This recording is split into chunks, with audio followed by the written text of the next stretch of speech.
little better than that.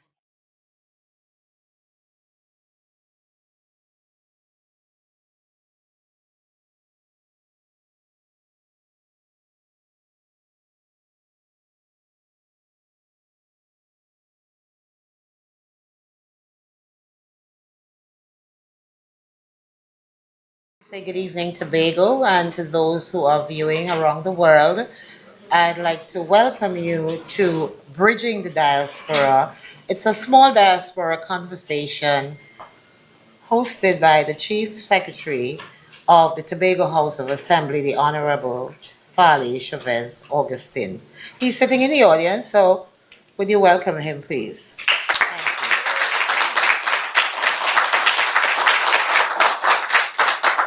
Now, before we delve into the program this evening, we're segueing a bit to do something informal. And I'd like to start with a word of prayer by Miss Nikisha Blake. She is the Assistant Executive Secretary of the Tobago Empowerment and Alliance Mission. She will be followed by Miss Akila Murphy Bruce, who will be doing a patriotic song that is fitting to Tobago and which most of you will be hearing for the very first time. A song that I'm hoping that Tobago could adopt as their own patriotic song.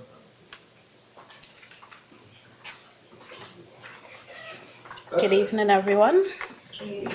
Special good evening to our Honorable Mr. Fali Augustine. Good evening, Tobago. Let's say a word of prayer. Heavenly Father, Lord, we thank you for the opportunity, Lord, that you have given us today, Father God. We thank you for each and every one that is here today, Lord. We thank you, Lord, for those who are on their way, Father. We ask you to bring them here safely. Father, as we go into this discussion today, Father, we ask you to let our thoughts flow, Father God. Let the ideas float, Father, as we work together to make Tobago better. In your holy and precious one and wonderful name, amen. Amen. Good afternoon, everyone. No, I think we need to do a little better than that. We have like about 1,000 of you sitting there, and I'm only hearing 5 persons answering me. So, good afternoon, everyone. Good afternoon. That's the Tobago feeling I'd like to have. Right? So, I hope you enjoy this song.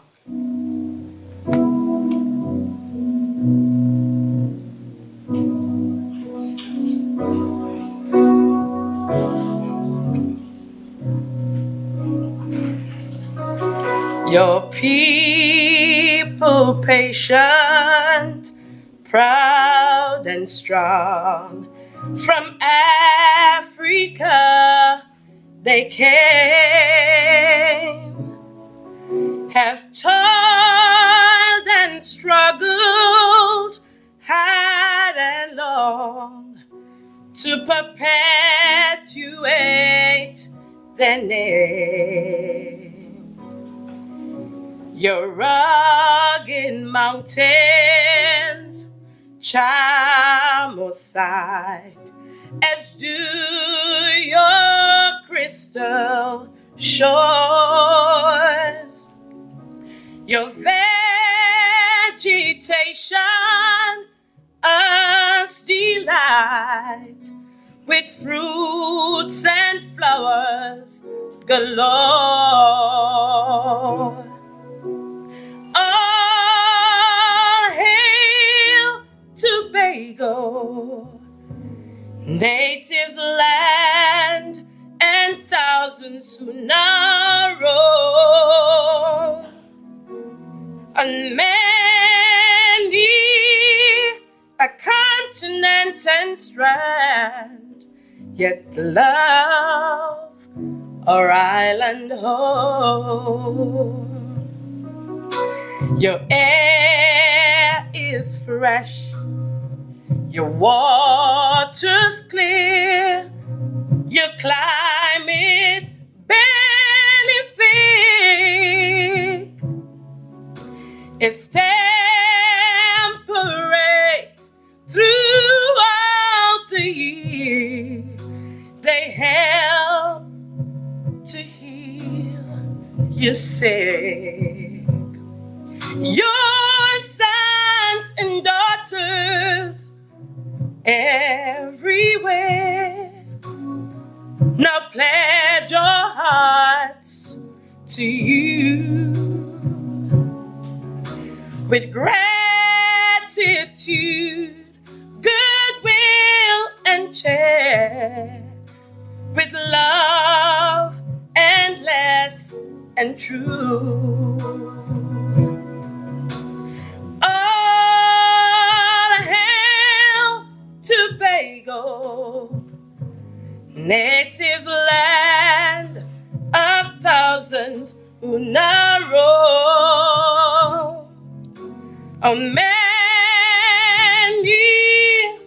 a continent and strand, yet love our island home. All hail Tobago, native land of thousands who now roam, and many a continent and strand, yet love our island home. Yeah, love our island home, our island home. Oh, yeah, love our island home.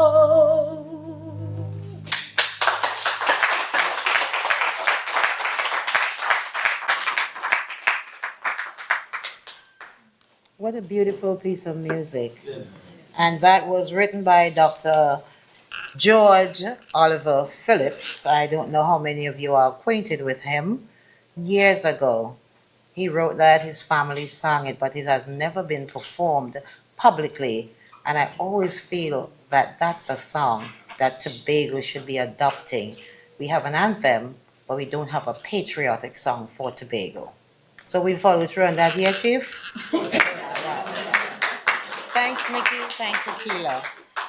Just indulge me a little bit further for a spoken word piece by Nyasha Hall entitled 63 Years.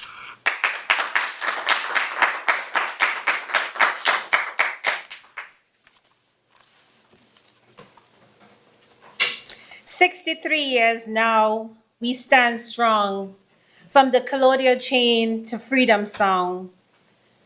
We ain't afraid to claim we own, that's right. Side by side on this twin Albright, we strong, we proud, we free. In all greatest, let the island with liberty. Trinbago, Tobago, let we raise the flag high. Black, red, white, with some blue. We like fire in the sky with majestic hue. From the tambu bamboo to steel band beaten to soca rhyme. We celebrate, we 63rd national line. We mix with culture, Indian, African blend, curry crab, pilori, pilau, and blue food, my friend. So why not let us stand and band together in love and unity? One nation, one love, indivisible to infinity. We strong, we proud, we free. In all greatest little island with liberty. I does remember firelight at Carnival Juve, pan beaten loud. We dance till daybreak. We rise in unity, forward from hope and vision. No turning back now. This is we mission. Forward from liberty, hope and aspiration, we shall share. Trini, Tobago forward, full of patriotic flair. Side by side we climb, with destiny we peer. Happy 63rd Independence, I now declare. We strong, we're proud, we free, in this greatest little island with liberty. Thank you.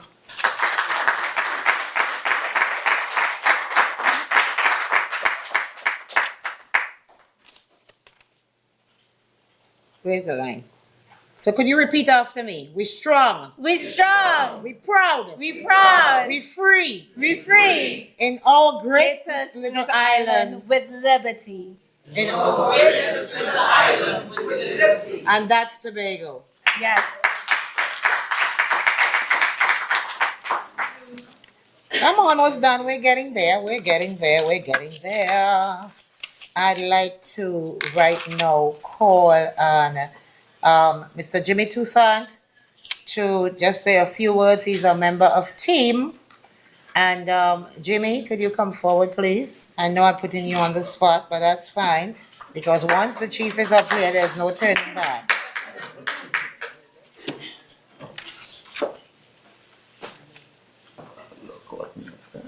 I know. I'm sorry.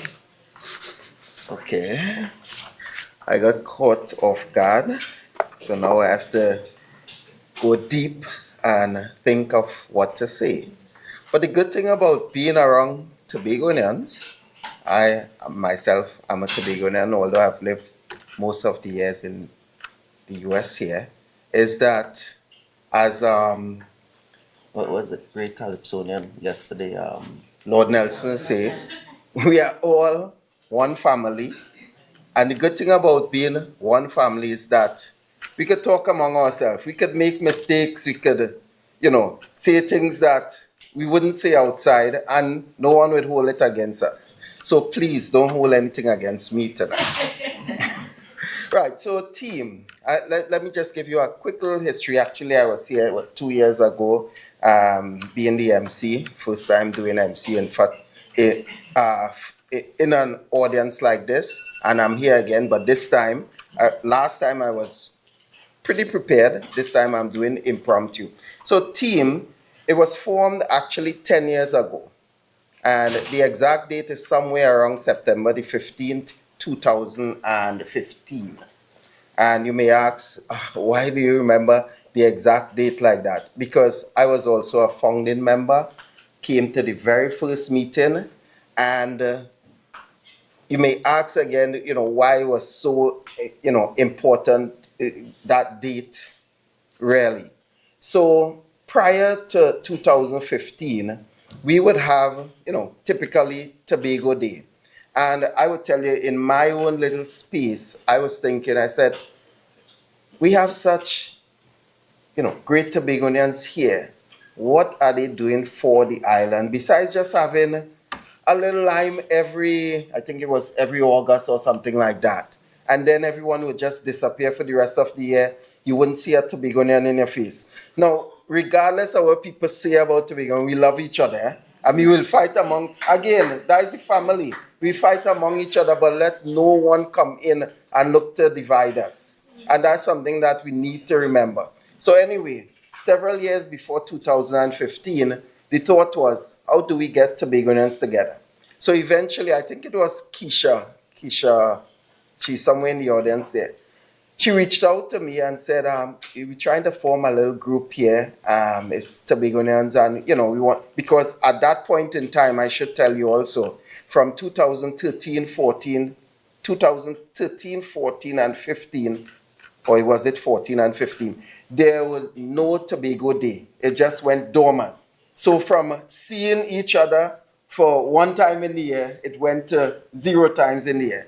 And when she brought that to my attention, I just dived on it. And from there, we formed our organization. It was after Labor Day. And by the next year, we were having one of the biggest Tobago Day. But even more than that, we wanted to do more than just that same. We didn't want to go back to that one time a year. So from 2016, or probably it was later after the Tobago Day, we decided we would have 4 events. And that brought Tobagonians from just 1 time per year to 4 times per year. And we said we could even do more. we could start reaching back to the island. Because we have all grown up hearing that the diaspora, or we hear the word brain drain, and it was always a negative word. There was a negative connotation to brain drain. The thought was, if everybody with quote unquote the brain or skills, etc., leave the island, then the island would suffer. But then there are people who look at a glass, and some say it's half full, some say it's half empty, and others. So besides looking at the half full, which I would say that's the negative part, saying that the island is losing its skills, etc., other people look at it as being half full. And they said, well, hear what? We have a diaspora out there. They're exposed to all these, new techniques, technologies, skills, etc. That's an asset for the island. So we looked at it as our diaspora could actually give back to Tobago. And our group was really, really involved in giving back. There's still a lot of work to be done. And we're glad that you're here tonight to, just encourage us to continue. Now, I say from my perspective, I was deeply, deeply involved. Sorry, I know you're going to tell me to stop. The chief wants a little time, so he's putting me up here so I can talk. Right? She only... Anyway, right. So let me shorten it. So it's 10 years we've been around, and we're hoping for 10 more years and another 10 years. But what we need people to come, get involved, give back to the little island. I went home a few years ago. I taken over the chief work tonight. And it so happened, I have a little place back down there. And I went into this forested area. And when I saw the beauty that Tobago had, and the ideas just started flowing, I'll be honest with you, every Tobagoan in Tobago could be a millionaire. Let's leave it as that. Every single... We have a beautiful island. And all we have to do is find our love. Because Tobago is love, we know that. Just find our love. Love for each other, and everyone would succeed in Tobago. At this point in time, I'm going to leave the stage.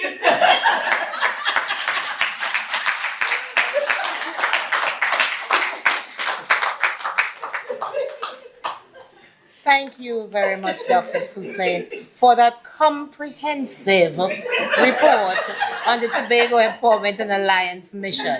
So we have one more thing to do this evening, and I'd like to call on stage Mr. Sonny Craig, Assemblyman Sonny Craig. I'd like to also have Mr. Ashley Christmas and Dr. Toussaint. And if the chief would indulge me, I'd like to see you come up here before you are being officially introduced. Thank you. I know this is out of the norm, but in New York, this is how we just kind of do things. Kiki, come on, take on the last one.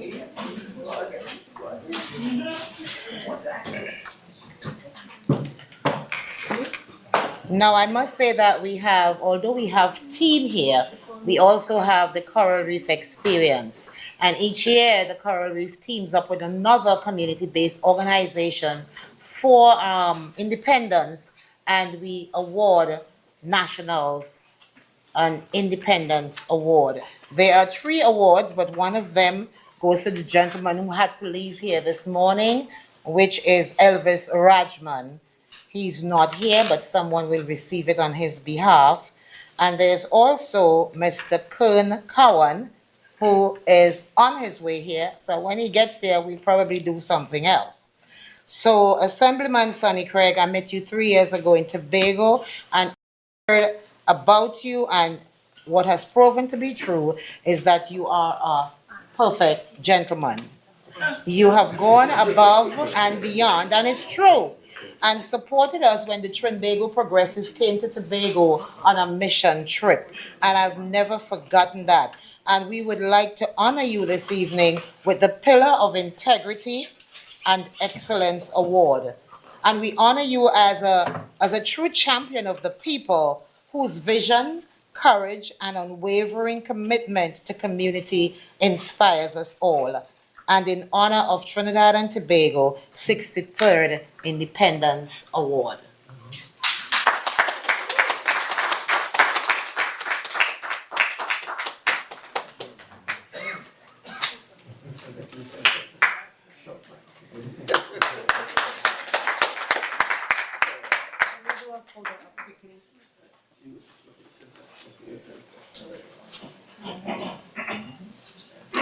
I know right now he's very surprised.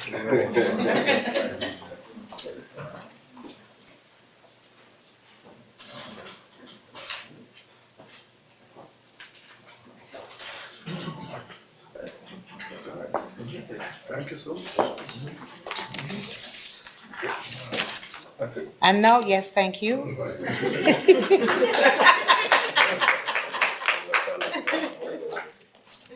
Pardon me? No, that's what he said he was here. Okay, so ladies and gentlemen, the hour that we have been waiting. Yes, Janine, come in. Oh, okay, okay.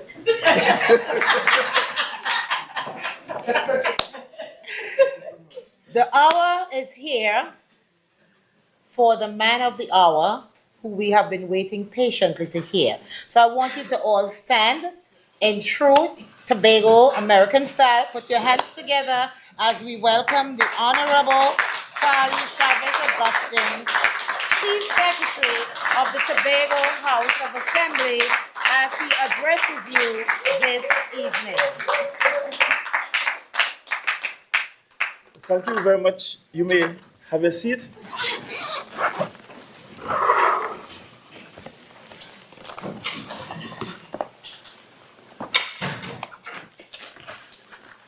Allow me to start by acknowledging Assistant Secretary in the Office of the Chief Secretary, who is actually here on some vacation of his own, but he chose to take the time out to be with us. So Assistant Secretary Sonny Craig, we're happy to have you from the Tobago Assembly. Good evening. Let me also acknowledge the executive members from team. You have been doing a fantastic job in terms of corralling all of our Tobagonians living, especially in the tri-state area, and ensuring that you keep our heritage alive and that you keep Tobagonians focused on what's most important. Because although you are living here abroad, I take it that you still feel as though the development of Tobago is the most important thing to you. At the end of the day, you don't know where America will go, and you see the crazies that happen ever so often here. But note that we're not that crazy in Tobago, and Tobago is still your home, and you're welcome at any time to join us. I will speak for a few minutes, and then I will take any question at all that you may have, whether the questions are related to what I speak about or not, any question at all. And your theme for this evening is Bridging the Diaspora. And I have reframed it as we're still family. We're still family. You know, sometimes when you leave home and you are away from home for a little while, you start wondering whether or not we're still family.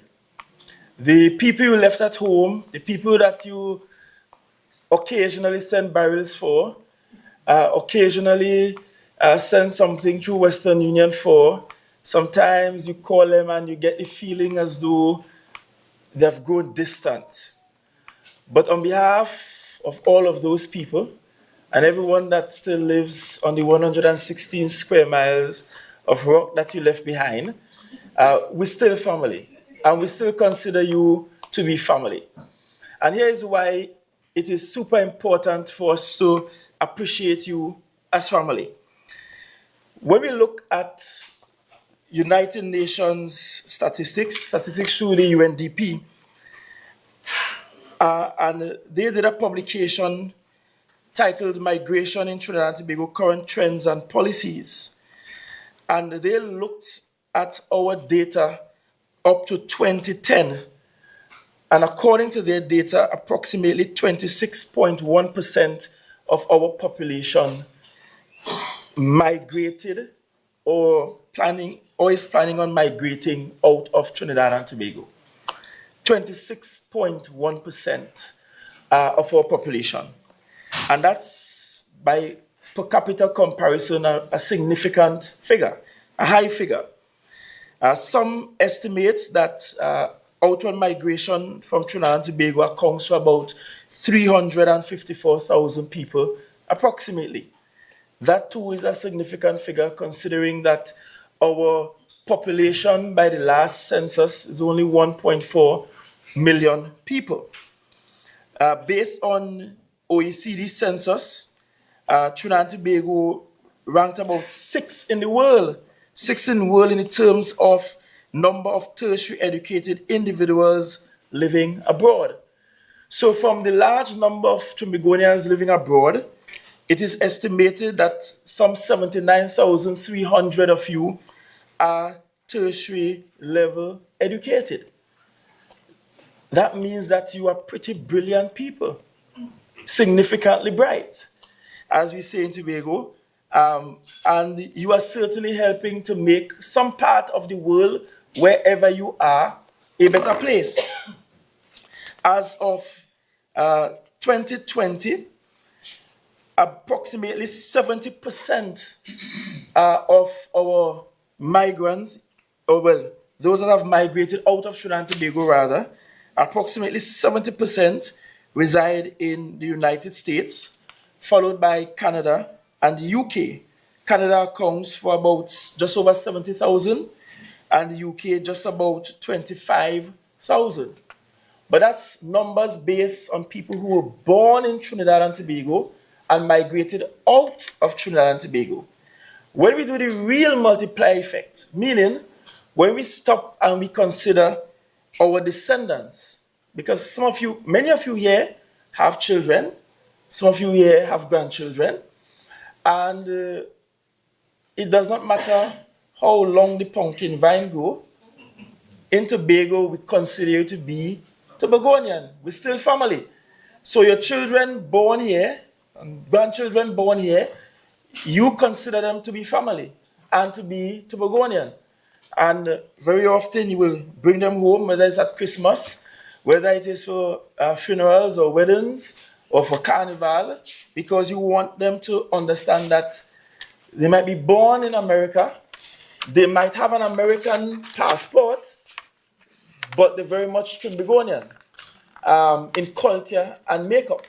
So when we consider that multiplier effect, you're talking about hundreds of thousands more who will readily identify themselves as Tobagonian, but living abroad and living here in the United States, Canada, UK, and elsewhere. So why are we having this conversation this evening? And why is there a need for us to bridge this diaspora gap, this bridge that we have, this distance between you and your family back in Tobago? For starters, we want all of you here, if you haven't done so as yet, to invest in Tobago. Investing in Tobago can look like different things. Investing in Tobago might mean going back to your alma mater, your old school, and just doing some work with them. Investing in Tobago might mean taking the piece of land that Granny left behind that has the most beautiful view in the world and setting up an Airbnb or maybe a boutique hotel. Investing in Tobago might mean calling up the pastor of your old church, although you probably can't tell when last you went to Sabbath school or Sunday school, and saying, hey, what the church need? A little drum set, a little keyboard, let me assist. Because I remember when I was at that church helped to raise me as a youngster and to impart good values to me. Investing in Tobago might mean looking back on the little village that you're from in Tobago and saying, how can I help? I made it up and out, but I left people behind there, and it won't be wise for the entire village to get up and out, because then the entire village dies. So investing in Tobago certainly means that you have to find a way to look back home and to consider for a moment what's the potential of my little village, of my old school, of my old church, of the youth club I was in, of the basketball team I was a part of, the football club I was a part of, and how could I invest in Tobago? That's why we're here. And it might just start by you taking a trip home.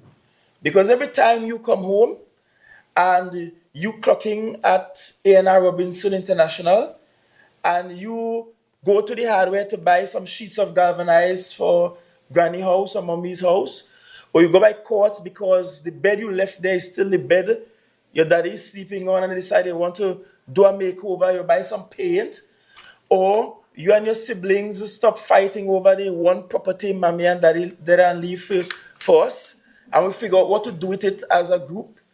Just by doing that, you are actually investing into Tobago. Just by doing that, when you go and you swipe your big time credit card and American bank cards in Tobago, you are contributing Forex to our economy. And so, while there are big things you can invest in where Tobago is concerned, the start of that investment should be by you visiting your homeland. It's yours. It is still yours.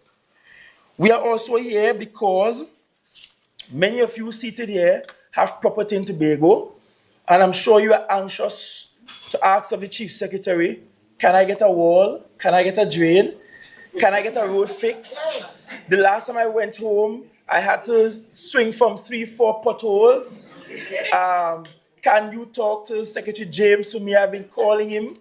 And so, further the fact that you have property at home, you're very much still Tobagonian.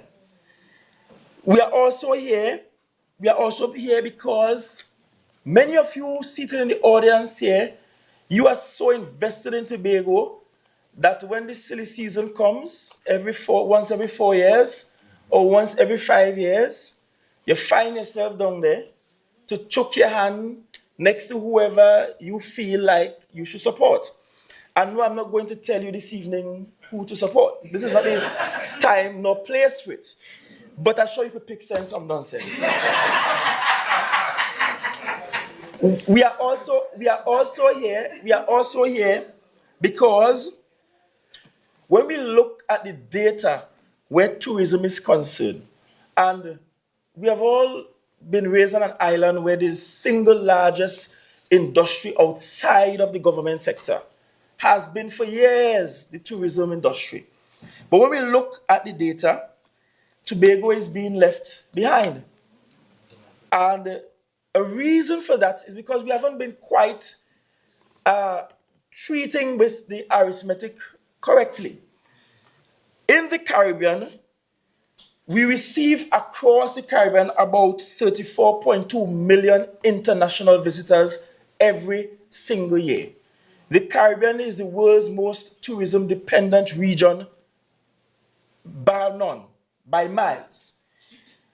But when we look at the data in the Caribbean, North America, in particular United States, accounts for at least 16.8 million of the visitors to the Caribbean.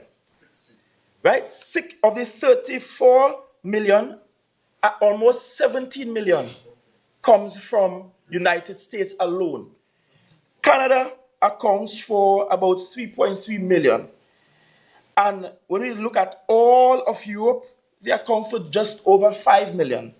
And of course, just over 8 million from other destinations in the world. So in other words, most of the visitors to the Caribbean actually come from the United States of America. But let's look at Tobago by comparison. Because if this is what the data is saying, it means that for most Caribbean territories that are dependent on tourism, it stands to reason that they get most of their visitors from the United States. But when we look at Tobago by comparison, we get in Tobago 52.7% of our visitors from United Kingdom alone. That's London, Great Britain. The United States accounts for only 10.4%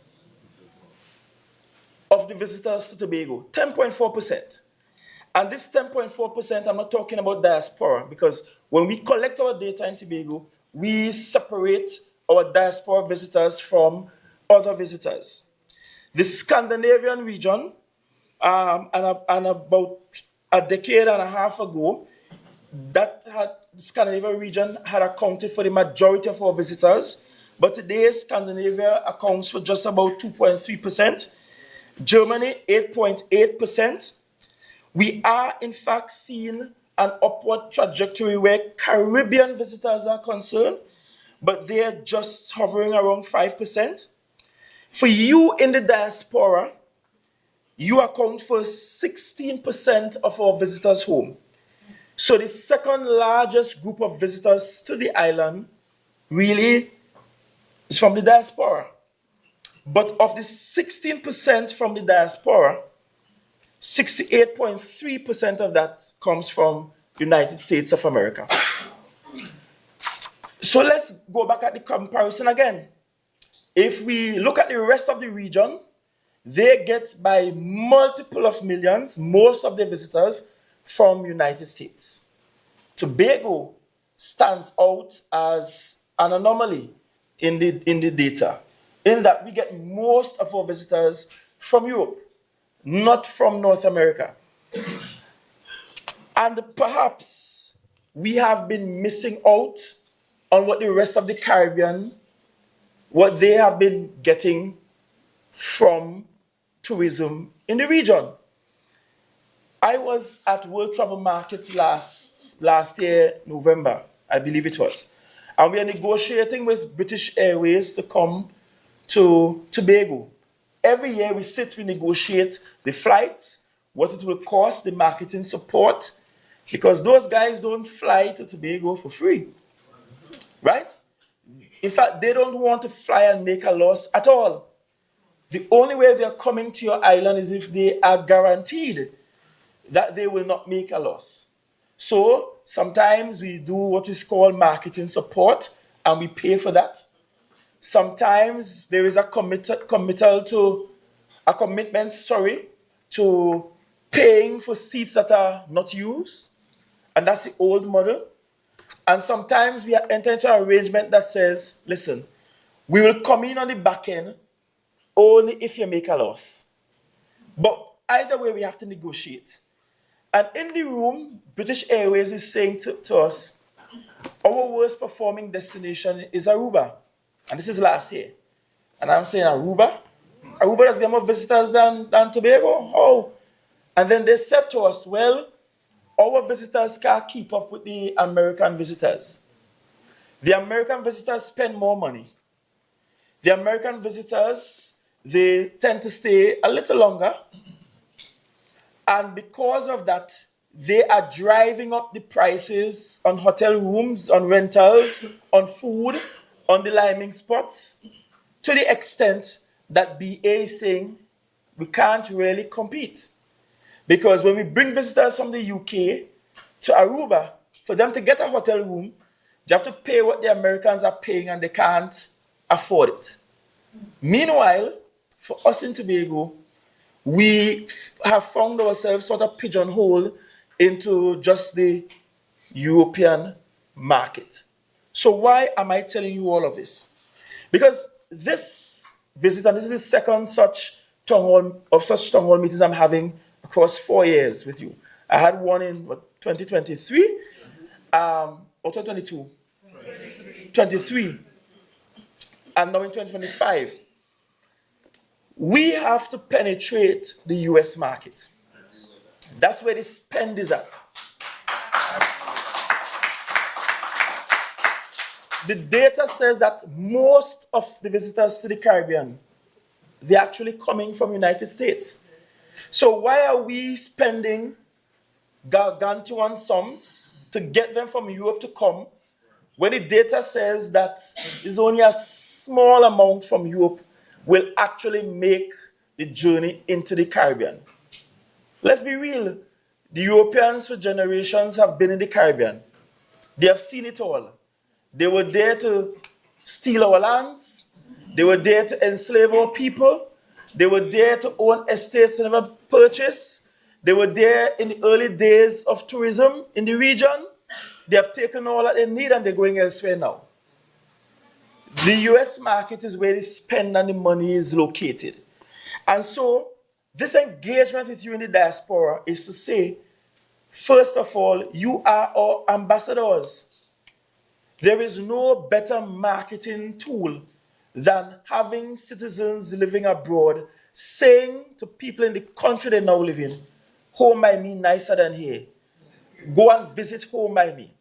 And when they ask you why you're here, say, well, it's only convenience why I'm here, but I'll be going home soon. You are the ones to convince your friends and those on your street who have never been to the Caribbean, instead of choosing one of the alternatives to Tobago, make it all the way down south to Tobago.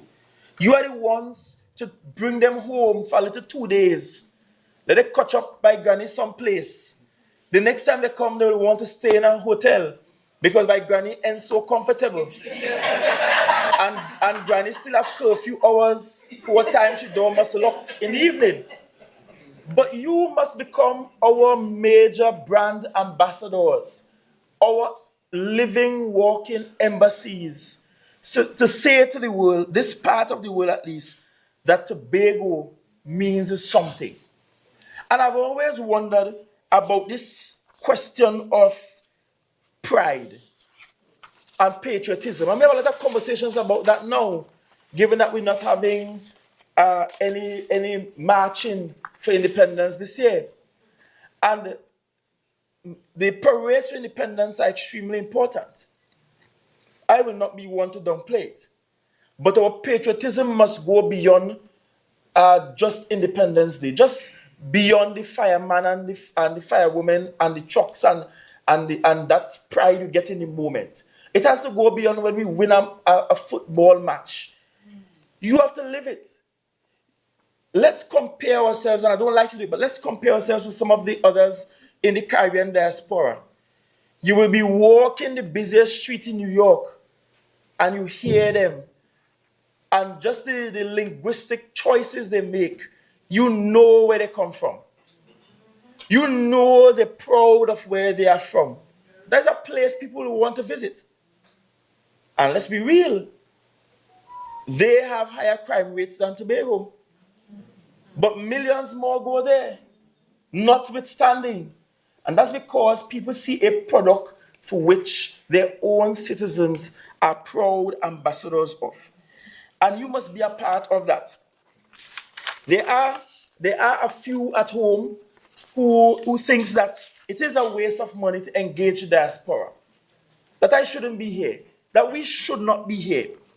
But I have a challenge with that.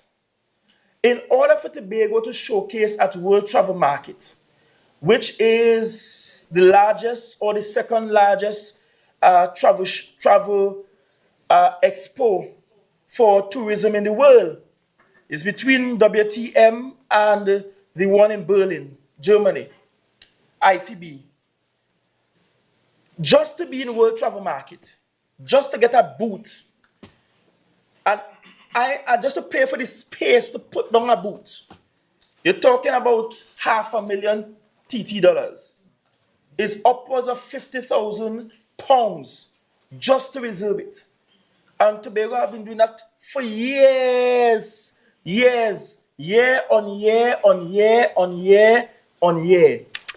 And nobody felt it necessary to say, let us spend a fraction of that to see if we can connect with our people that live outside of the island. Because with those statistics I share about the diaspora for Trinidad and Tobago and our population of immigrants, Tobago by itself is even higher. Tobago is perhaps have one of the highest outward migration rates in the world. You know, long they're telling me that we have about 55,000 people, and then it grew to about 60, 65. And the last data we got from CSO say we only know just about 70,000. I know more babies born than that. Right? Because Tobago men love to make children. That's the men of a different generation, right? No, not my generation. Right? That is gonna be another generation. My grandfather had 27 children, eh? My grandfather had 27 children. Only four with his wife. So that should tell you how the maths work out. And that's not necessarily strange in the cultural context of Tobago. But where are our people? The reality is, I have more Tobagonians living off the island of Tobago than living on Tobago by virtue of number. But if I could tap in to all of the Tobagonians living off the island and get knowledge from you, expertise from you, skills from you, investments from you, get that connectivity right, I am certain that with your contribution, we could build out the greatest little island on the planet called Tobago. I am certain about that. And so my task this evening is to convince you, if you're not already convinced, that there is a way for which you can return home in mind, body, or spirit before you are dead. That there is a way you can contribute to your island at home, and that your government on the island in Tobago, whether I am in charge of that government or somebody else, must be willing to partner with you to do things for the island of Tobago. Because I'm sure when you return home, I'm sure you want to feel that sense of pride. Many of you have gone on cruises to other destinations, 3-4 ships line up. And I am still struggling to get 2 docked side by side. And people don't see it as urgent to make approvals ready to expand port development. Where are we going if we're not building out? It can't be that you return home and say, Lord, nothing not change here. Look at Guyana now. Guyana just strike oil. And they're building more roads than they know what to do with. Must be about 20 hotels building at the same time in Guyana. And Guyana's population is not large.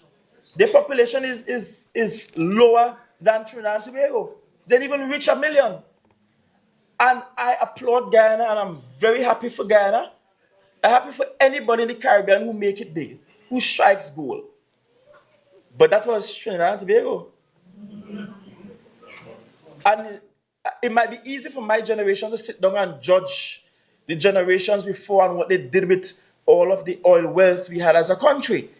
I did not live through some of those times, so it's easy for me to judge, and it may not be fair for me to judge. However, I'm saying the Tobago we want must be a Tobago for which all of us can be justly proud. We have had some challenges, but we have also had some major wins. And I'll share a few with you and take any question you may have. We had a major challenge last year with security. Highest number of murders in the history of the island. 24. Last year, like now, we gone past 16. We're only at 4. In other words, we have reversed the trajectory. Reversed it. Which says to me that Tobago might have found the solution that Trinidad has been searching for a long time. We still have a challenge with the autonomy question. And all of you here living in America, you grew up, whether you grew up under a P.T. James or you grew up under Robinson, every one of you here grew up with this burning desire for Tobago that is much more autonomous. And while there is a shift in government in Port of Spain, I want to be clear. We're not taking a foot off the gas pedal when it comes to the issue of autonomy, regardless of who sits in the seat in Port of Spain. That is critical. And let me give you a simple example. If Grenada wants a foreign airline to land in Grenada in the morning, Grenada Prime Minister could just print out an email, sign the air services agreement, send it back via email, and the next day the plane land. If I want a foreign airline to land in Tobago, I have to negotiate with them, and I have to negotiate with somebody down in Trinidad too. And if somebody or somebody's in Trinidad say no, it ain't happening. Over we own airspace, in we own airport, named after we own hero. And so there's a huge difference between what Tobago can do versus what other islands can do.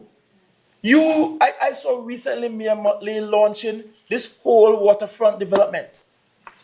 Multi-billion-dollar development. We have had a plan for the port in Scarborough. We did the testing, so we put down the Dopplers in the water. We did the oceanic surveys, so we know where reefs are and so on. We looked at, we did the entire feasibility. We did the design. We modeled the design. Now is the stage where we need to go to get somebody to come and make the investment and build. Two stumbling blocks. One, some are saying we need some kind of sovereign guarantee or some letter from the state to say, look, if you make this investment, which will be hundreds of millions in the US dollars, you have backing from the government. I can't give it. And secondly, when we look at it, the lands, the seabed around where the port is vested in the Port Authority of Trinidad and Tobago. As it is the lands and the seabed in Port of Spain as well. By law, they belong to the Port Authority of Trinidad and Tobago, essentially a state company that is managed and controlled by the cabinet. So the point is, when other islands could just get up and run because they have the autonomy, we always have to find ourselves going back saying, permission, please. You know, like when in school and they're begging miss to go to the toilet, and you put your hand by your forehead, permission, please, permission, please. But that does not take our development anywhere fast enough. So that must be an area that we have to solve. And it's not Tobagonians hating Trinidadians. It has nothing to do with how we feel about whichever government is in Port of Spain. It just simply has to do with us having the ability to develop the way we see fit for the benefit of our people. And the reason why so many of you are out here is because you will argue the opportunities were not at home. If you were at home, what would you be doing? Maybe teaching? Maybe trying to be a public servant somewhere?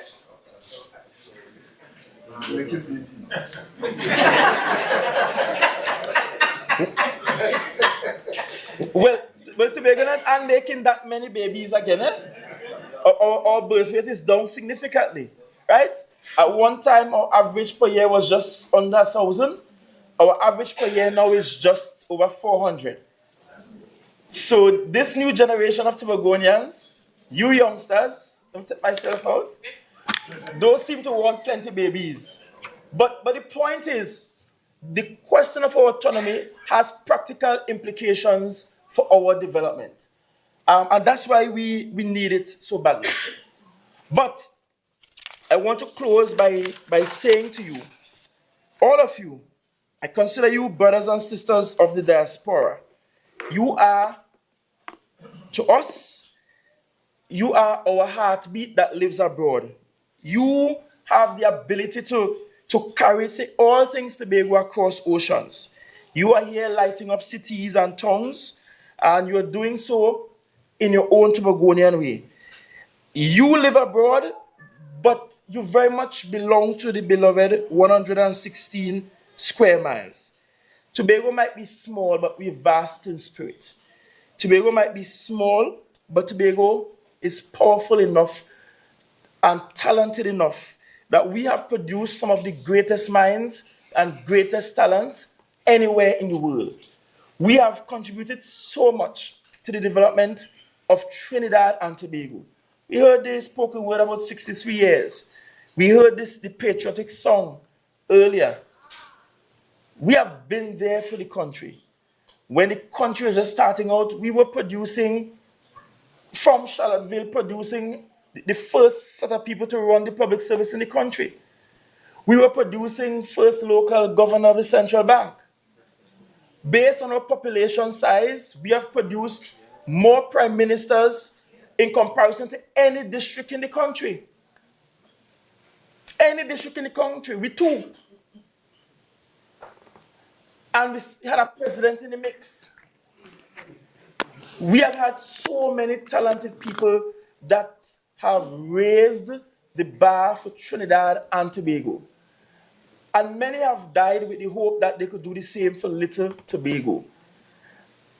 And so I want you, although you live thousands of miles away, to not feel divorced from the reality that you have a contribution to make at home. And for those of you who have been making that contribution, I want to tell you thanks. And that we see you and we appreciate you. You know, it doesn't feel that way all the time, but we see you, we appreciate you, and we need your continued investment, mind, body, and soul. And of course, the few Yankee dollars you have as well. In Tobago. Because Tobago needs you. Money aside, Tobago needs you. Tobago needs you. The little cousin you have home needs that little call ever so often. To just, as a reminder that you can make it too. The mommy or daddy you left at home need the little cards that you send. And we thank you for all that you have done for Tobago and that you will continue to do for Tobago.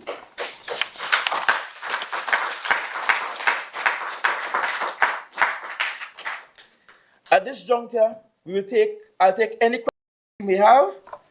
I believe we have there are two microphones at the front, left and the right.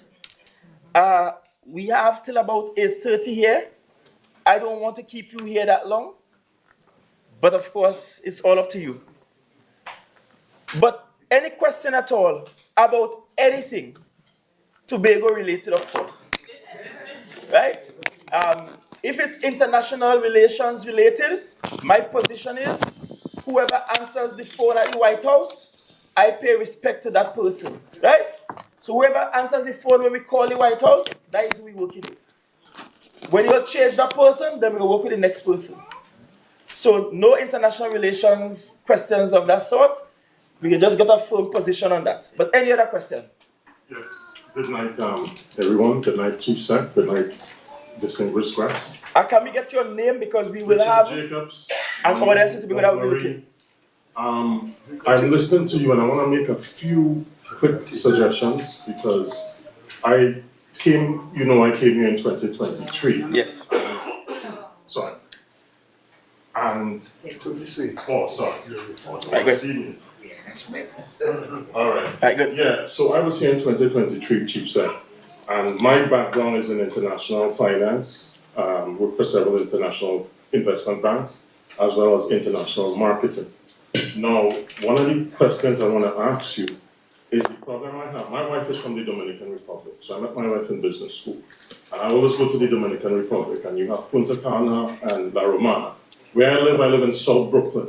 So most of my neighbors are not Caribbean, but I continually in my business, I meet people daily and I tell them about Tobago and I keep, like for example, Mark Weens, the food connoisseur, came to Tobago and I keep showing them these things.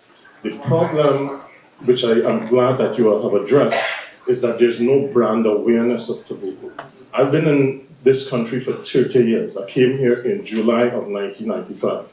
I have never seen on a bus, and I'm all around, I'm on the ground, and I have never seen a Tobago emblem. I've not seen anything like, for example, you go to a supermarket, or you go to, right down there's King's Plaza. So what I'm suggesting, Chief said, I'm glad that I saw that you had the Manhattan in Times Square. That was something very innovative. And I've always been talking about factor rate, because when you go to England, you have to spend much more money, as you talked about, than coming here in the United States. So I travel all over the world, and what I'm just saying here in the United States, you have the statistics. I'm suggesting that you try to do some sort of social marketing buzz within certain areas. For example, you have the West Indian Day Festival coming up. I'm not a carnival person, I'm a pan person, but I think if that can be inculcated, it can push a lot of lift capacity and brand awareness. A lot of my neighbors, they go to Punta Cana all the time. La Romana, Punta Cana, La Romana, Barbados, Aruba. And I keep telling them about Tobago, and they say, where's that? They know about Trinidad, they don't know about Tobago. Last thing I want to point out is that I'm hoping that you will be able to get lift capacity, because the last time I came to Tobago, in December of 2023, I had to go through Panama, and it's very difficult. There's one flight on a Thursday. I'm hoping that the Tobago House of Assembly can meet with the central government and deal with the Caribbean Airlines and getting that lift capacity, because brand awareness and lift capacity is integral. Thank you very much for that. Couple things. The reason why we started at Times Square is so we could begin to penetrate this market. Because you're right, we have not invested really in the North American market. So we are doing some work here in the US. We are also doing some work in Canada, in particular in Toronto. Last year, we were a major sponsor in the Tobago Toronto Food Festival. That's put on by the High Commission there in Canada. And we are doing the same again this year. I should be finding some time to engage with the diaspora in Canada sometime in September, provided that Air Canada get their stuff fixed. But we recognize that there is a need to penetrate this market, and so the social marketing campaign is needed, and that's something that we're working on post haste. So you should begin seeing that in a short time.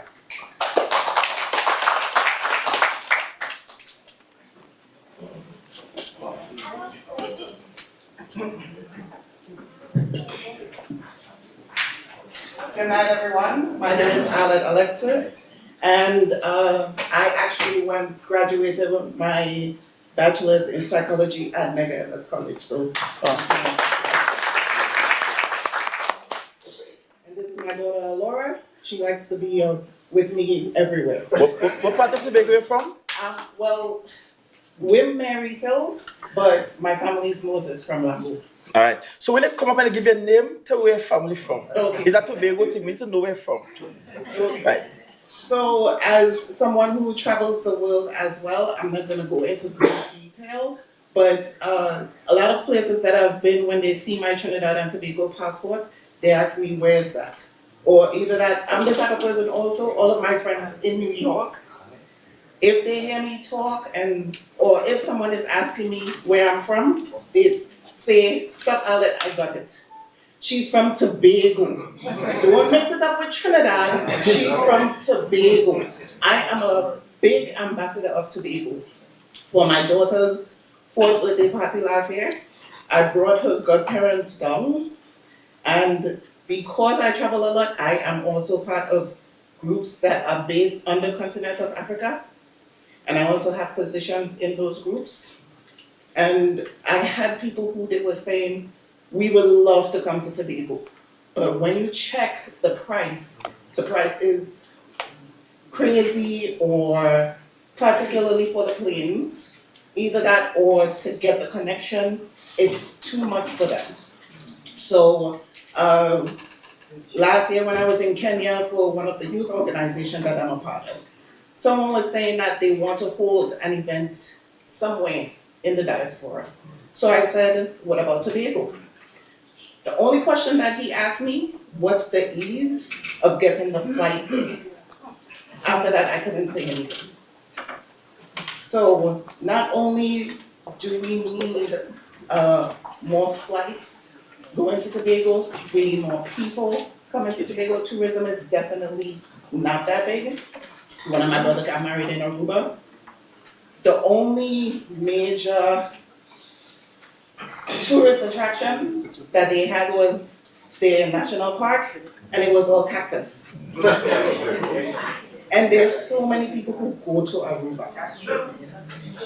So I've been trying to push tourism in for Tobago for the longest, but again, the flights is very important. Okay. So are you guys, this is my main question, but I would also like to say too, my best friend is from Sierra Leone. And from some of the things that I've seen, Tobago, a good part of Tobago is from Sierra Leone. When she was in Tobago Day yesterday, she said she was with her husband and they were laughing because they were like, it's like one of their artists is a Tobagoan.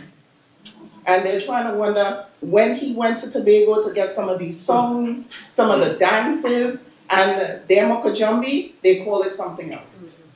So even the connection with Africa, we desperately need that. So thank you very much, Ms. Alexis. Yes. Alexis. But my question is, Sure. so sorry. No I know the problem. time. Are you going to establish Yes, the flights. not just the flights, but a team, even though there's team in New York, but a group of people in the diaspora to help push Tobago forward? All right. And I'm gonna get off. No, thank you very much. So later this week, I'm actually scheduled to have a meeting with the Prime Minister. One of the areas that we are going to be working on is the matter of flights to the island. I was at Piaco. I was at Piaco 2 or 3 weeks ago, and I got there in the morning, and there was a long line of diaspora people with their suitcases. They came off that early morning JetBlue flight, and they were just there waiting on standby, trying to get to Tobago. So that's one of the areas that we are trying to work on to increase the flight load between the both islands and the accessibility, but also the direct flights to Tobago. Because if you don't have to go to another destination to come off a plane, then to take a flight back to Tobago, that makes it even better. So we're also working on the increasing direct flights from other major centers where diaspora people are, particularly Miami and Toronto, as well as New York. The New York flight is actually doing very well. It's full all the time. Caribbean Airlines, I'm sure, is making a ton because the price is up and up and up and up. I mean, it's a carnival country, so everything does go up. And so that's something we're working on. To your second point, yes, we can in fact engage a team that can help us in terms of the brand recognition and pushing the awareness of Tobago out here. We can do that. As a matter of fact, in Europe, we pay for these marketing companies and these marketing people who are not Tobagonians, that are responsible for managing the destination and our tour operators. I'm seeing a former worker from Tital sitting next to you. So he's very much aware of how that works. Yeah, you can look at him again. But I think it might be to our advantage when it comes to areas where we have huge diaspora numbers, to use people from the diaspora to do some of that work for us, as opposed to foreign marketing agencies to do the work for us. So yes, we can engage that. And to your final point, I think the whole Caribbean is missing by not having direct flights to West Africa. I mean, it's just crazy that at one time they could have taken a ship, pack you up and come across the Atlantic. And now we find ourselves going up north before we could come back down, when we could really take a 5-hour flight across the Atlantic and connect with people in West Africa who are resource rich, by the way, and have a lot to offer us. And the way the world is going, the way global trade is going, there is a need for greater South-South relations as opposed to always looking northward.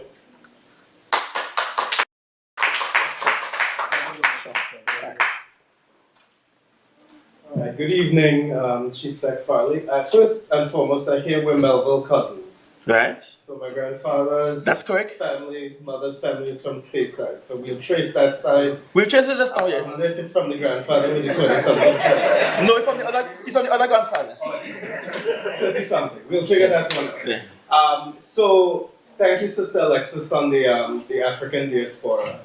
Going to Burkina Faso in October, so happy to make those connections. And if you didn't know, on your Melville side, it goes back to Gabon.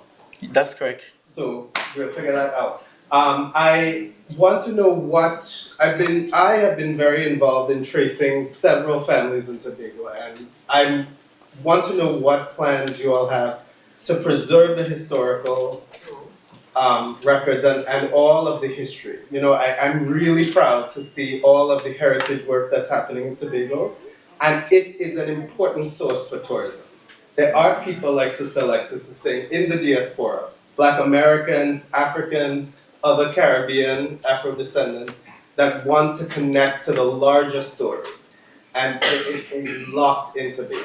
Just even watching the Bellamana riots reenactment itself, lots of people outside of Trinidad and Tobago want to see that and want to connect with that history. So what plans do you all have for historical preservation? Sure. So for the first time in the history of the Tobago House of Assembly, and we are approaching 45 years this year, we actually have a department dedicated to antiquities, separate and apart from what we do in culture and tourism. And that dedication to antiquities is to preserve the actual artifacts we have on island, and it starts with us actually doing an inventory of what we have on island. We have artifacts littered all over the island, that to the extent that we don't even know where some of the things are. I'm driving a street and I see in one man yard perhaps all the copper pots you could find in the whole world in this one yard. And I know they did not originate in that yard. I know that they were stolen from different parts all over the island and brought to that one yard. And so the Department of Antiquities is to preserve the artifactual heritage, while the culture department preserves the traditions in the performing arts, like the dances and the songs, the chants. That's why Alexis's friends from Sierra Leone could hear similarities in some of the things the Chantwells were doing when they were at the park yesterday. More than that, we are pretty close to rolling out a website that we just simply call the Tobago Family Tree. What that is intended to do is to document all the families of Tobago, and that people can input their own data. So when you are having your own family day, you should be able to go in there, type in the Melville family, and all of us who are connected to the Melvilles in one way or the other can simply get an alert that this thing is happening, and we can make the connection happen. There is a young Tobagonian, Jason Arthur, that has been working on that project, that family tree project, and that's something that we want to roll out before the end of this year, that will be able to facilitate even those of you who live abroad connecting with family at home. Because people die. And let's be honest, when we were much younger, we didn't think much of the pumpkin vineness in the family. As we get older, we see that there is a need to stay connected in that way. And we now understand why our aunts and uncles were insistent on introducing you to every Tom, Dick, and Harry as family. The family tree will help with that, certainly. I hope you enjoy your trip to Gabon. I haven't been there myself. Burkina Faso. I haven't been there myself. I've only been to Ghana. But I think if you get an opportunity to make that connection back to West Africa, you should. It's well worth it. Well, I'm getting the citizenship, so All right. Yes. Daphne? So I'm Kemba Jamat from Bonacore, Tobago. Been in the US for over 20 years, it feels like. And I recently met Mr. Farley out, and within 5 minutes of meeting him, while he was doing his personal business in New York, I kind of said, I want to come back to Tobago and I want to open a business. It would be my second business in Tobago. The first one closed after a couple of years. Couple of points. The flight thing is a big issue. I know we talked about it. Recently, on a 5-day trip with my husband, we spent 8 hours in Piaco waiting for a 15-minute flight to Tobago. And it was supposed to be a quick flight. I spent a quarter of my time waiting for a quick flight. So that's just a point. 2, while we were there in Tobago, we happened to meet a lot of older, aging business owners with properties that were amazing, with products that were amazing. But there's a gap in marketing. They don't know how to market what they have. There needs to be some sort of help for the folks that are there, either aging or, they just don't know how to create that website or create that buzz around what they have. We are special in Tobago where we have a lot of natural resources. I always tell my kids, if I go to a beach and I can't see my toes, I'm not getting in the water. Mm-hmm. They understood that when I took my entire family a summer ago, when they were like, oh, this is what mommy meant when she said she's not getting in the water. Because Tobago is so beautiful and has so many natural resources. We need to be able to market that on a global scale. And the last point I want to make, in terms of identifying the gaps that we have in Tobago, for instance, I know there's a gap with special needs children to be able to quantify, how that child is. We have people from Tobago that have their PhDs in this area that want to go home, that want to give back to the community. Where do we start? We need a playbook to be able to say, who do we contact as the first point of contact when we want to give back? And if Tobago House of Assembly could quantify those need areas, whether it be special needs, whether it be, I don't know, whatever the category is, if we can quantify what those are and say, okay, we have a need in these areas, who in the diaspora, who is on a website? We need you to come home and really focus. For the ones that want to come home to start businesses, where do we start? What is the playbook for us? Who is the first point of contact? Who are the financiers? Who are I need a road, Fali, I need a road. I've already told you that. But I want to buy a property. That property has no road. I need to know who to talk to in order to get that up and running. We have the finance, we're coming home, we want to be a part of it. Just create a playbook, create a list, create a place that we can go to say, okay, this is what we need to do step by step to get involved, and these are the people to contact.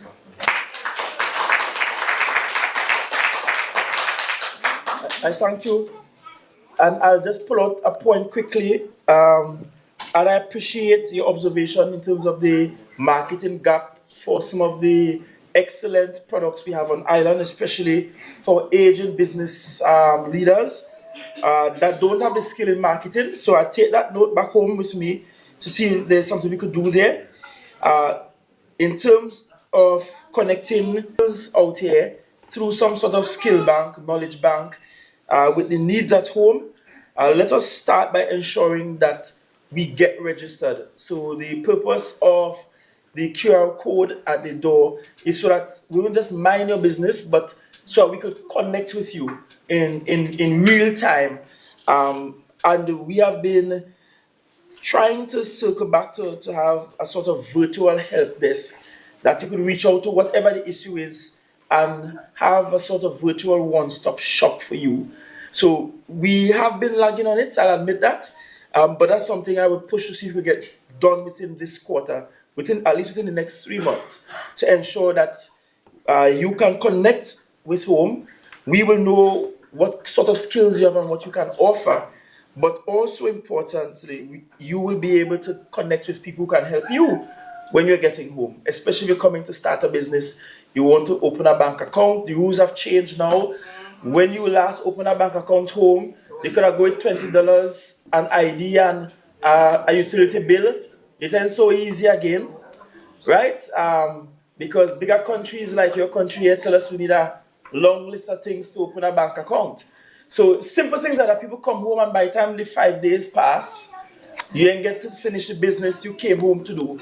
So the virtual help desk will provide some assistance with that. So by the time you come home, you know what you need to get, what steps you need to take, where the office is located, who you should go to, and it makes your job easier and you spend more of your vacation at home actually vacationing than running up and down between the bank and Registrar General's office and wherever else. Right?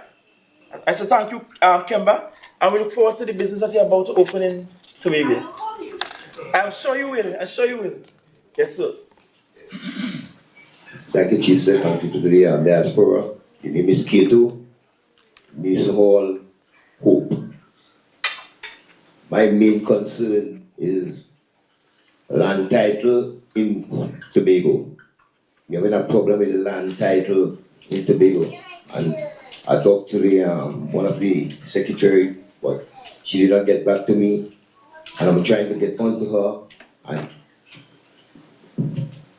and that's the problem. Calling the phone, they don't answer the phone, it's a problem. And some guys in Tobago will call me in New York and say, Keto, I'm trying to get onto the secretary, try to get onto him, and they write in Tobago, and I'm here. I don't know why that is happening. I have been doing some private contribution in Tobago to the schools, the home for the aged, I can walk up, wheelchairs, I've been doing that. And I am not looking for any praise or medal. I'm doing that for Tobago because I love Tobago. You understand? Yeah. And I am on the youths in Tobago because those youths in Tobago, as Brother Bino, they look up to me. They look up to me. I talk to the youths and them. I have them in Dongpak, where it says Dongpak. Yeah. But what I want the Chief Sec and his administration to do, bring back the trade schools in Tobago. Because I'm a certified technician. I lived in New York for a while, went back to Tobago, and I did what I do. But they have to do that. Bring back the trade schools in Tobago so some of the youth will come off the street and learn a trade because they have no tradesmen in Tobago no more. They have an import tradesmen. And that's a serious issue. And some of these community centers we have in Tobago idling. We could use that. We could use these community centers to tutor these youths. John Dale, who, Mount St. George. I asked the Chief Sec why those two small villages out, John Dale and Hope. Why? John Dale, yeah, I wanna go in Mr. Hall, but yeah, I have a property in Hope, don't worry about that. The youths from John Dale and Hope, they have to rally all the way to Mount St. George and maybe Goodwood to play football. Why? You have a park they call Dusty Park in Hope, I'm living too far from it. Under construction for the past, how long? Nothing have been done for it. I talked to the secretary, no, I don't trouble man, I talk the truth. I talked to the secretary about that. The basketball coach, she tell me lights had to come from where for the guys having to play. You have TNT guys in Tobago, let TNT install some lights. And if the lights had to come from Russia, you know what I mean? Let it come from Russia, but install the lights in that basketball court for the guys having to play. Because they put some stuff on the field, Dusty Park, maybe a year now or when, and rain come, I know they can't do anything to it. They can't do anything to it. I have a whole book in the one, I'm gonna take that after. You understand? Yeah. Yes. Chief Sec, when I come down, I talk to you. Go on. So a couple things, quick, let me address Kato, a couple things. In terms of land title issue, that too is actually one of the agenda items for the meeting with the Prime Minister. Because we don't have the power to pass legislation in Tobago, we have never had the issue resolved. Other Caribbean islands just go to the parliament, pass the law, and fix the issue. And it's too long now, and it's one of the reasons why I did not support the property tax. Because I made it clear Tobagonians shouldn't pay tax for land they can't get in the name. Tobagonians shouldn't pay tax for land that they can't go to the bank and take a mortgage on. So I am with you with that 100%. This thing where we have land that we know is granny owned, great granny owned, and we just can't get it renamed for whatever reason, it has to come to a stop. We are an independent country, 63 years, and our parliament has failed us in that regard. With regards to the trade school, you'll be happy to learn that we have in fact done some significant revitalization of the trade schools in Tobago, the two major ones. Roxborough especially, and more than that, we are introducing in partnership with the National Training Agency as a certificate program where if you're a skilled tradesman, but you never got the opportunity to go through the school system, we put you through a series of testing and we issue the certificate upon your demonstration of the skills that you have. Because we know that many Tobagonians learn a trade by going to work with a man. You are an apprentice, you learn the trade, but did not go through the formal route. So we're looking to formalize those. Dusty Park, the dirt and so on have been leveled. So with the rainy season, the grass should be going back nicely. The only part left to be done at Dusty Park is on the outfield, the circumference on the outfield. At John Dell, we sort of did some restoration work at a small play field we have above Martin House. The lands attached to Martin House there, we did some work there. And I'm going to install lights there. Although it's not a regulation size playing field, I recognize it as I fix the field, the youths from the village in Dundee coming out and sweat there and play. I prefer they go there and sweat than they sweat running from police in the night. So we will work with them where that is concerned. And yes, right now Tiantec have a set of work for me. Meaning we pay Tiantec and we're just waiting on them to come and install the lights. I believe, what time, Quinn, is that meeting with public utilities? 10 o'clock on Wednesday morning, I'm meeting with the Minister of Public Utilities and the CEO of both the companies because they have to fix that. That is both Tiantec and WASA. Right? So we'll work on those. And as you see, when they come to Tobago, as usual, come and look for me. Right. Thanks very much, Kato. Pleasant good afternoon to the Chief Secretary, the group team from Tobago for doing a wonderful job. I must bring him up first. All right, my name is Jerry Simon, Mongrace, Tobago. Right? And I love what I saw in Times Square. I'm a new kid on the block. I here like 7 years. And I was like 2 stops away from Times Square. And I tried to run away and I said, no, I don't want to make no piece of day. But I did get to the location. When I get and I reached in Times Square, one of my friends from Les Patriotic said, oh, the thing finished. So I really want to commend bringing true Tobago culture to Times Square. No, it's something very good because I've lived here 7 years, new kid on the block, but what I observe that to market something or to market your country, you can't say Tobago. Only know that, right? But we have a chat, right, with under 18 Mongrace, 1988 under 18 football team. So we formed the chat by a little barbershop talk. So we have 63 patrons throughout the world, England, Sweden, Canada. The majority is here in America, you know? And one of the guys, he did bad for me, but I will share with you. But we just have a little pull on talking on the chat. He was like, why come in here? So, you know, where you going with that? You have to come here. We cannot just market Tobago in Tobago. And I'm so proud what I'm seeing happening here. Because I heard he speak, I have a lot of history there. I will go to the next one. I have a lot of history in Tobago. I was home 2003, 2004, right? 3 tourist boats came in the harbor. No, we had to build it, so we had a shed.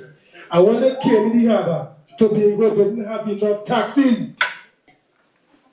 I was working PHM days, whether I be and others might know. And they come in, first citizen car park, and started saying, hey, all of the P drivers, let me go, line up. Tobago didn't have enough taxis. Now, while I'm sharing it, I do a little cruise too, and I heard it talk. I went to DR. They just done build one of the new boats was Royal Caribbean, and this next one cruise line. They just built a new boat, and they were saying that the boat was so long. When we went to the harbor, they had some floaters just for them guys to tie out the boat, and you could have seen the infrastructure was still going on for the length of the boat to dock. So to build a nation, we can't say Tobago. I want to commend the Chief Secretary, and then have another step. We had a sheik used to spend 6 months in Tobago. I was living in those days. I know a lot of people know what I'm talking about. And when he came to Tobago, Orville London was the chief secretary. You know what he do? He went to Orville on a private meeting and asked him to buy space side. Anybody know why? We had to share the word of them. He asked him to buy space side because he said he went to Australia, he went to New Zealand, and he went all on the ground road. And he said he never seen one as so beautiful in Tobago. He said I would buy space side and I wouldn't take the people off. But he had other tricks because they want to go and put Disney World and film it and make back his money. He said no, I will just buy it just to say I own it. And London tell it no. So we had to market Tobago from here, and yes, we doesn't see no ads. That's true. I live in here now. I will see 1 or 2 or some other islands I wouldn't call. But we need some more advertisement. And advertisement can start from 3 months. It was with me. He touched one and pointed to my brother in England, told me the idea. Because he was coming with some good one. He said, look how long that time we are 55. I said, boy, you know you're right. Look how much of us migrate. And he in Manchester, and I said, boy, you know, sometimes you shoot some good ones. But we need to build Tobago. We need a better deep water harbour. We need more infrastructure. Because when I was working taxi in those days, the tourists used to ask me, take me to the city. And I will leave it there. Have a nice day.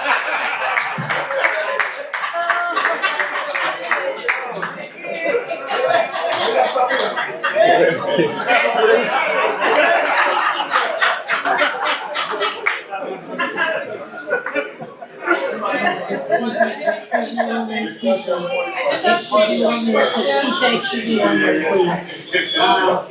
Reminder, we have to get out of here by 8:30. We know our school time is 8:20.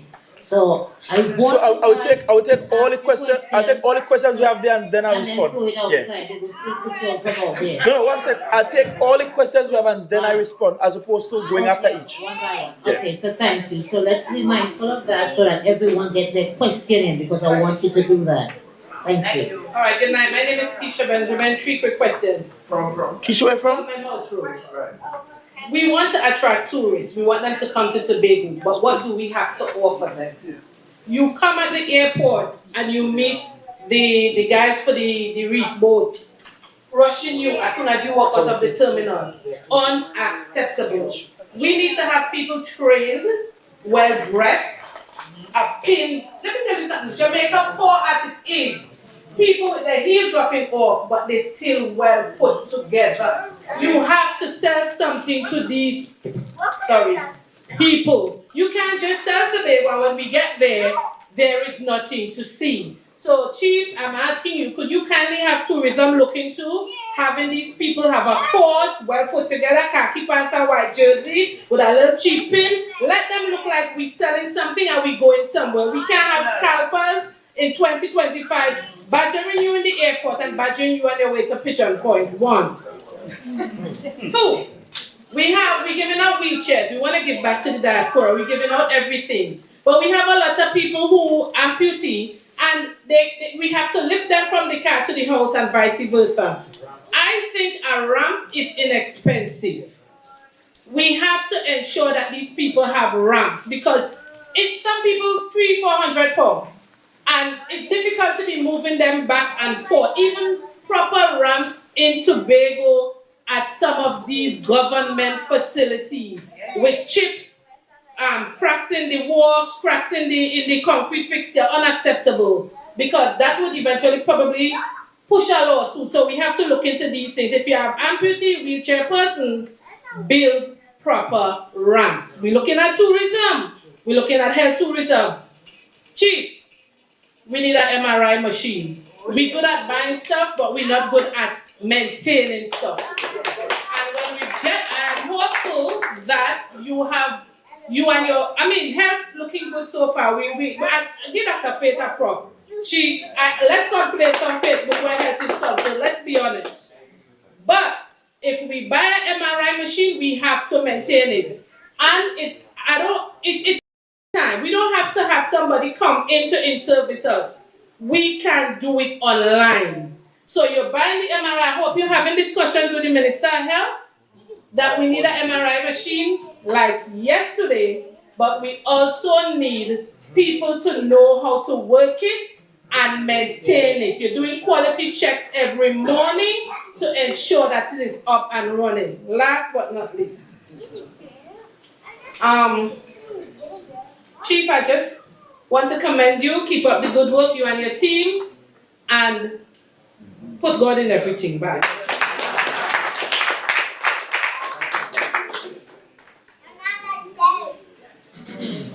By the way, as Miss Lewis is coming, I'm glad how Mr. Simon come Miss Lewis. I'm glad how Mr. Simon come and validated how beautiful space side is, eh? Just saying. Good evening, Yes, go ahead, Miss Lewis. Good evening, everyone. Honorable Chief Sec, I just want to commend you and your team for what has been happening in Tobago, and I am very much aware that there are lots of challenges, but we are looking forward that one day Tobago would become even more than it is becoming right now. My name is Cedra Lewis Vera, I'm from Charlottesville, country girl. And Mr. You know me, I'm Kino's mom. Yes, I do it. Right, yes. Wonderful. That's important. Yes. And I left home like 32 years ago, and every single year, if I should count up within the 32 years, I might have gone back to Tobago over 50-something times. For whatever, funeral, whatever, wedding, visit, whatever. Now, here's what. I'm very concerned about literacy in Tobago. More so, I'm going to be very specific with the villages that I interact with more, Charlottesville, my own, and Patriotic, where my husband comes from, and the four, of course, Speyside, where I have friends and so forth. So I speak about that. One of the things that I've observed over time is that there is an element of being ashamed. And ashamed of what? Ashamed because I cannot read. Yes, miss, you taught me. When I look at my own village, I have people there. I'm pretty old, right? But I have a young mind. There are people in the community who are 50, 60, 40, and reading is a problem. And also, there are people there who are sick at that age, who have health situations, and because they are unashamed to share, that is a problem.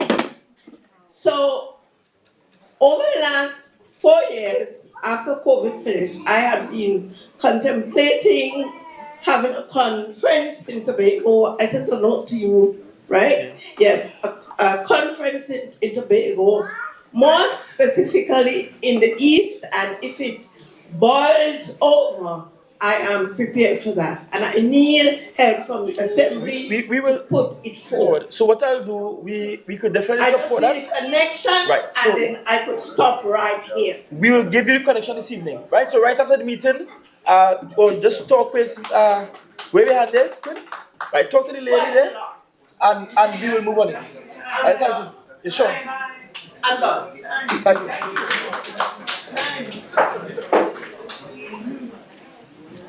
Hello, good night, everyone. My name is Sharon Stedman, and I'm here with my partner, Russell Johnson. We are from Mason Moore, Lescoto specific. Investment. We have invested in Tobago. And the thing is that, you know, the issue is that when you purchase land, it comes sometimes with no infrastructure, you know, unfortunately. And we also are investors and also sponsoring kids who need to be educated, you know, school with school materials and also with medical supplies. We do that. We love giving back to Tobago because why? Because we love Tobago. And what we want to do is one family at a time, you know, give back to the little kids because the kids are the future. That's our passion. But coming back to the investment, we build our home, but there's no roads. And so after the formal meeting, I will take a sit down outside. Okay. So that some of these matters I could address them. I hope you'll keep it till midnight, but I'll be sitting outside. Okay, after that. The only thing is I would like you to consider in terms of utility. When you pay the utility bills and you ask for lights, you know, you pay the lights, there's a pole, but the only thing when you ask for, okay, you know what, we need lights, they redirect you to go to your politician. And I think that red tape. I could address that with you outside. Thank you very much.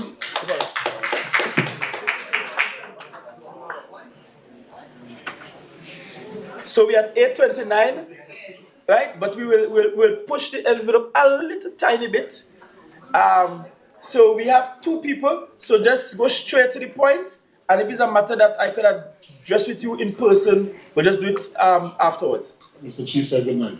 My name is Anthony James from Shoal Park, Canby. I will cut short some of what my comments would have been. But I'd like to know what you're doing about enforcement of building codes in Tobago in the event or advent of development, especially plumbing. I was at a church and I saw certain things that was exposed, that was inspected according to what they said, and it's ridiculous. So, building codes. Yes. All right. Thank you.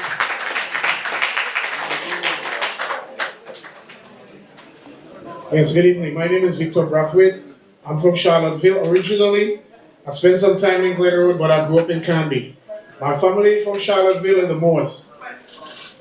Peter Moore, that's my uncle. Right. You know him? All right, so my concern is that I left Tobago like 25 years ago. I served in the fire department for 16 years. The reason why I came to America is because I wanted to become a paramedic. It did not have the facility for me practicing what I do in New York.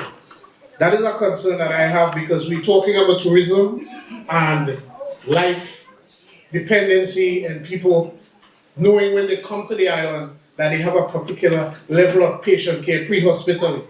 Okay? Now I was trained in providing EKGs, intubations, sedations, that kind of thing, but Tobago, we don't have the ability to do that. The reason why I understood is because there was legislation that is still tabled in Parliament that was not passed.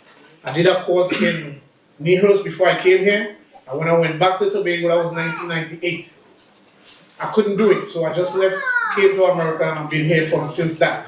There's one more thing that I have concern about in the health part of it. Somebody talk about wheelchairs. I'm concerned about the sidewalks that are built in Tobago. They are not built with wheelchair accessibility. That is something that I have a problem with. All right, because the way they're building the culverts or the sidewalks, they are elevated. And people cannot use their even, I mean, you're not supposed to use scooters and stuff like that here on the sidewalks. But in terms of if you had to ride a bike for some other reason, because the roads are narrow, you have to get off, lift it over, and continue. But it's the wheelchair accessibility that I'm concerned about.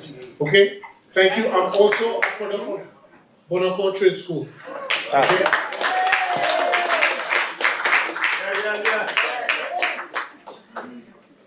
Good night again. The name is Dr. Jimmy Toussaint, and 3 villages Pembroke, Goodwood, and Belgarden. That is where I'm from. Father is from Belgarden. Mother is from Goodwood, the Oz. Two saints from Belgarden. And I grew up partly in Pembroke. Now, I only spent quarter of my years in Tobago. However, you know where your neighbor's train is very, very, very strong. I have 3 points I want to bring. They're gonna be short. So I saw you spoke about targeting the North American market, and I think that is something that should have been done a long time ago. Actually, I think it was 5 years ago. I was in discussion with Colin Perry. Everybody know him as Sheephead. He has one of the best hummingbird sanctuary in Tobago, and we were actually strategizing the North American market.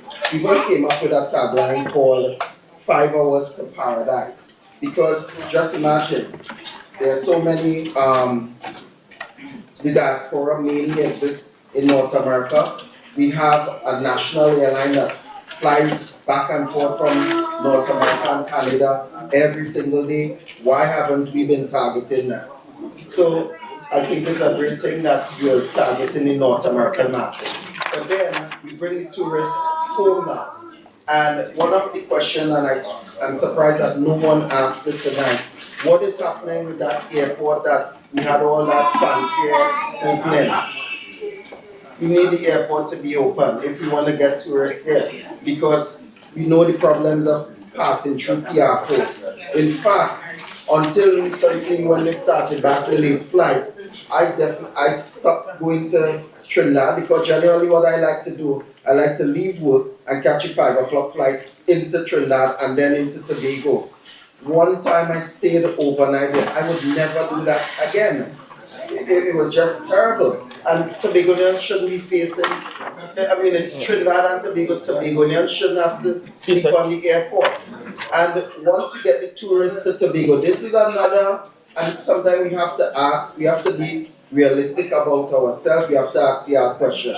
We get the tourists to Tobago. What about customer service? We have been having that problem for years. We are known as the island without any customer service. We have to boost that up. We have to, have people understanding that tourism is us, it's how we live. I have invested in some businesses in Tobago, and when it comes to the patrons, I put all. Sometimes you just have to give that extra. Okay, so those are the points that I just wanted to bring down. Thank you. Last one.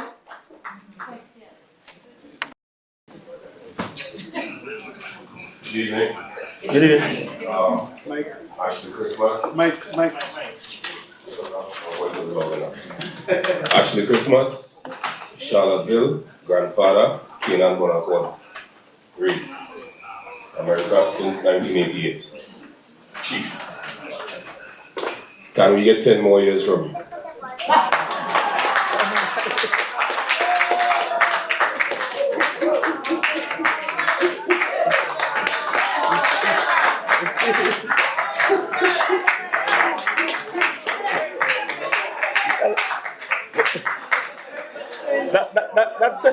That question caught me off guard. I'll give as many years as God would allow me to give.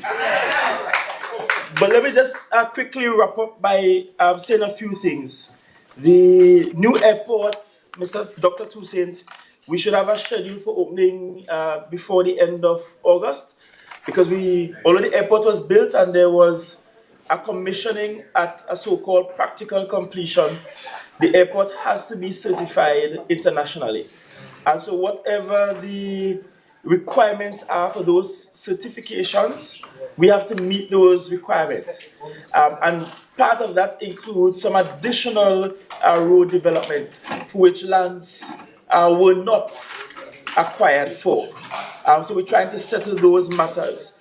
In terms of customer service, and I heard it raised by about 2 or 3 individuals, the THCI is on a mission to see if we could retrain about 5,000 Tobagonians in customer service. We're not there yet in terms of meeting the goal of 5,000, but we realize it is desperately needed. The matter with the touting at the airport and at Pigeon Point and Store Bay, we are pretty close to regulating that industry and what happens there, so that there will be some decency and order in how they ply their trade, because we don't want to turn people off when they come, and there's also a safety issue for us. The tagline, 5 hours to paradise, I mean, is a practical one in that 5 hours is not a long time to spend if when you get to it, you get to the place that is closest to heaven without having to die. The gentleman that spoke about paramedics, yes, you do look like him more. You look like Ababa and them. I'm seeing it. The next time in Tobago, I will offer you an opportunity to take a tour of the operations at Tima, because I think we're pretty far advanced from where we were in the 90s, and we do have an island right now, the best emergency natural disaster emergency response team, barring none in the Caribbean, and that includes work with paramedics and the sort of pre-hospital care that will be given when there are emergencies. So I'll set up some tours for you so you can see where we are, and if there are additional things that you think we should get based on your experience, you will let me know. Mrs. Lewis Baird, speak to Ms. Quinn in the back, and we will begin to make the arrangements for that conference on literacy. Education is paramount. We want to ensure we get that right. I think is Russell and Sharon. I'll see you afterwards outside, and I'll help address that very personal matter. Building codes. One of the things that's happening, Mr. James, is that we are preparing to retake town and country planning and have it operate full-time from the THA, from Tobago, and that will help us to do proper monitoring where building codes are concerned, and also ensure that your building approvals, that those things will happen much faster than they do now. I will concede that the island is not totally ready when it comes to accessibility for people who are differently able. From our sidewalks to our public buildings, our schools, our churches, mosques, mandirs, you name it. I don't think we have built over our history in such a way to cater for people who are wheelchair bound and who don't have two good foot like you and I. And so that is certainly something we have to work on, because I will concede that we are falling behind there insofar as international standards, and it's something that I am noting carefully. The matter with the MRI machine, I agree with you, maintenance is always a problem, because it's maintenance issues that cause damage to what we had. And so the maintenance schedule, and I take note of the fact that we live in the age of AI, and that we don't necessarily have to have people to come in to do the work when we can use algorithms to do it. Additionally, we're looking at the use of AI for initial diagnostic readings, meaning you come, you do your tests, we use AI to get initial readings, which will allow us to prioritize the people we have just tested to then do the follow-up readings. In other words, we have a backlog, let's say 3,000 people tested in a particular test. We could use AI to determine who should come to the top of the pack.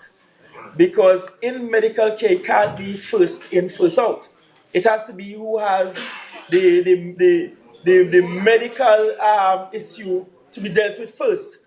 Right, so what we're aiming to do now is to see if we could use AI to separate the sheep from the goats in that regard, to allow us to prioritize individuals for further care and for detailed human-generated readings. But we do admit that in trying to get human beings to do all the diagnostic testing, to do all the readings, to do the reports and so on, it leads to a backup because we just never have enough personnel. But that brings me to an even more important issue, which is that you have to encourage your family at home, family members at home, to live and eat healthily. right? I know we have a harvest culture.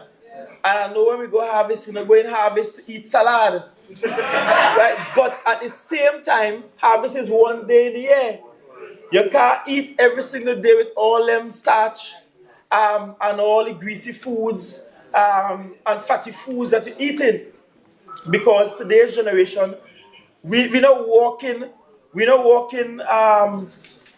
to school, we're not walking up Jumaday Hilltop to go to no garden. We ain't toting no provision on my back for long miles to go home. It's from the car to the house door, from the car to the work door, from the car to the church door. We're driving everywhere. And because we are not as physically active as our foreparents, we do have a challenge with lifestyle diseases, in particular diabetes, hypertension, heart-related, and then now cancers. And so encourage your family members at home to eat healthily. Final two things. One, as I am saying thank you, I must big up this product. Is as simple as water. It's the Caribbean water. Many of you had it this evening. This is my second bottle. And the owner of this company right here in the United States is a Tobagonian, Mr. Otley, right? So big up Mr. Otley, and thanks for the sponsorship of all the water. And we wish your business incredible success. That's what we hope for all of you in the diaspora as you build out your own businesses here. And finally, I say thank you. Thank you to teams. Thank you to my persistent friend here from Bonaccord. Thank you for calling my staff every day or every other day. And I know you won't stop calling them, although this activation has ended. And certainly we will see again soon, either here in New York or in Tobago. But either way, we have for the chief sec is that I hope that he can have some town hall meetings virtually so that you can hook in with your people in the diaspora. I think that's something that we should set up. All right, so I hope he answered your questions. I hope a lot of your concerns are alleviated. And Tobago, let's stay together. Let's do this together. We can do this. Have a great evening and safe travels. Thank you.